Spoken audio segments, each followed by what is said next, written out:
Hey everyone, it's going to be a quick comparison video between the glorious Model O and the Model D.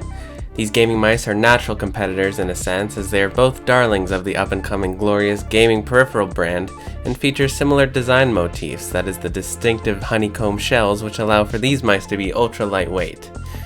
In short, I believe the Model D is the superior mouse due to its ergonomic shape versus the ambidextrous shape of the glorious Model O.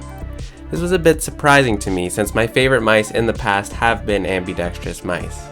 Before I got the glorious mice, I had been using the Zowie FK1 for years and found it to be the most robust mouse I'd ever used. Before my FK1, I really loved the SteelSeries Sensei. As I searched for an ambi mouse, I figured the Model O would suit my taste perfectly, and it did. I found I was getting better results with the Model O than with the FK1, which is of course heavier and has stiffer mouse clicks. The Model O simply glides easier as well given its excellent skates.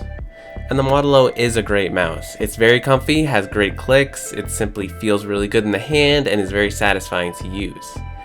My biggest complaints are the back and forward buttons, which are quite slim and placed a bit too forward, as well as the scroll wheel, which feels mushy. Other than that, it's a great mouse and I'd recommend it for gamers with medium to large hands who prefer ambi mice. It's definitely a crowd pleaser and I feel it would easily suit a variety of grip styles. Then I got the Model D and I instantly knew I preferred it. I honestly didn't think I would since ergo mice tend to force your hand a certain way. In my experience with the Razer Death Adder, the shape of the mouse sort of forces you into using a palm grip, so I was wary of having my grip style challenged by the shape of the Model D. However, that simply wasn't the case. It's tall, taller than the Model O, and wider too, but it doesn't force my hand in any sort of way. I use a fingertip grip with it with no problems. The back and forward buttons are vastly improved, and the mouse clicks cradle your fingertips with these sort of divots that the Model O simply doesn't have. And that makes all the difference.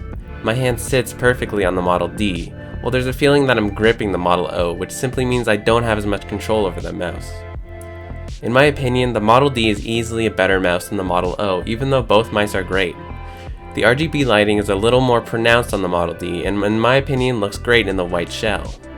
I have the glossy black Model O and the matte Model D, and in my opinion the glossy does feel better.